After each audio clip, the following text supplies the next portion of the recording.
Hello and welcome everyone once again to the Enqueue Sports YouTube channel. I thank you all for the amazing support and the amazing feedbacks I've been receiving from you. I always value them and keep supporting us, keep encouraging us.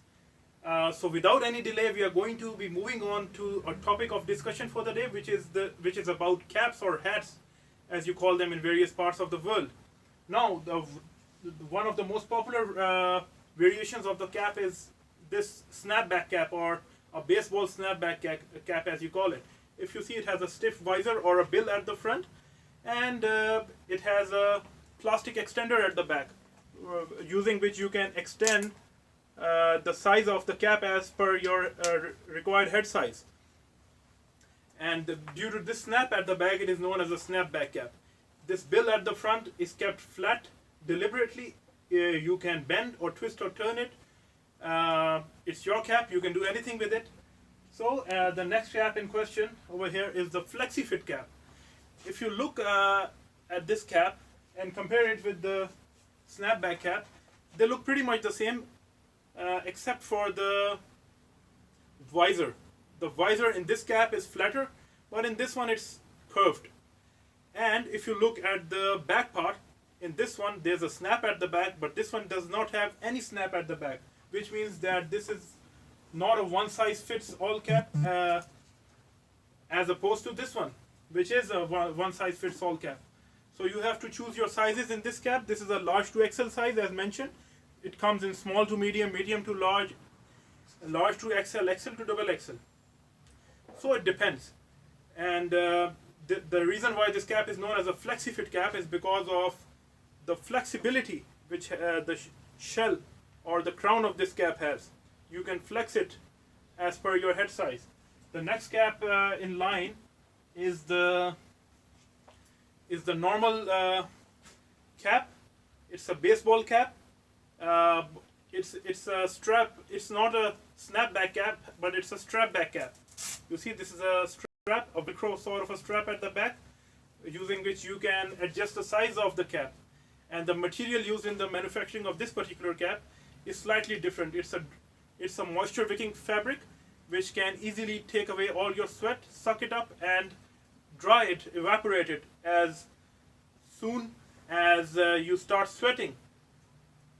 Now, if you come to the next cap in line, it is known as the trucker cap. It has a lot of holes in it, a lot of mesh and ventilation in it. Now, why is it known as a trucker cap? Because truck drivers and farmers and agriculturists used to wear this particular cap historically, because agricultural companies used to give these caps away as giveaway items, and they were really popular back then amongst the agricultural people and the farmers and the truck drivers. It keeps you really dry and cooler because of this tremendous ventilation qualities present in this particular cap. The next cap in line is a straight visor cap. Of course, it's a baseball cap, and the feature which differentiates this particular cap from this cap, even though both are baseball caps with flat visors, is the thing at the back. Because at the back, this one does not have a plastic extender to adjust the size, this one does.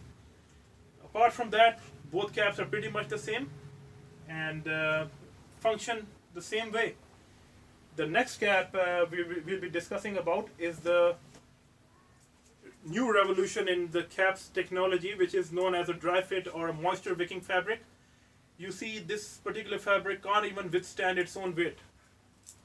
It's a really slouch sort of a fabric, and the main reason for constructing such a fabric for tennis players or runners is the fact that during long hours of running or tennis games, you can start sweating profusely, and this material takes away all your sweat and evaporates it and keeps you nice and cool. And these holes in each and every panel over here also act as a means of ventilation. Now, you must have seen this particular cap being worn by the tennis players. The reason being that this cap only has a visor, it's empty from the top, and tennis players like to keep themselves nice and cool during long hours of a game. they only want to protect themselves from the sun. That's why they used to wear this kind of a cap. But now this cap has also become a norm. Then we have this beautiful cap known as a fitted cap. It is a fitted cap. If you compare it with the Flexi Fit Cap, they will be looking absolutely the same from the back as well as the front. They don't have a snap. They come in different sizes, but I'll tell you where the difference lies. This Flexi Fit Cap can flex a lot if you can just stretch it, but this one does not flex. Now, when the cap does not flex, it makes it you call it a fitted cap, not a Flexi Fit Cap. And if you talk about the material, this material is a revolutionary material as well. It's a synthetic material, polyester plus cotton. It is a moisture wicking fabric, which of course keeps you cooler and dries away all your moisture during golf games, because this brand is a golf brand, and mostly golf players prefer wearing this. This was a brief overview about the caps, about the various types of caps. Now I'll just give you a slight overview before we end this program about the manufacturing of these caps. Now, if you look closely, this particular cap is made up of 6 triangular panels: 1 panel, 2 panel, 3, 4, 5, and 6 panels. Now, these 6 panels are cut separately, and then they are sent to the stitching department where these are joined together, and then this metal button at the top is coated with the same fabric, and it is put right there at the center where all the fabric pieces converge together. Then this crown part, which is known as a beanie, is sent to the next department where this visor is fitted to the cap to make it a finished product by binding it together. And the reason why this visor is stiffer is the fact that it is covered with it is inserted with plastic or cardboard or some synthetic materials as well. If you check out this cap closely, this is inserted with the cardboard, a very, very hard and thick cardboard to keep it flat, whereas this cap here is more plastic sort of a visor, because you can easily bend, twist and turn it. So it depends on the requirements. And lastly, I would like to tell you that how these logos are placed at the front of the caps. These two front panels, these two front triangular panels, are sent separately to the embroidery department where these are the embroidery is done on the cap. The logos are embroidered, and then these two panels are separately attached to the rest of the 4 panels.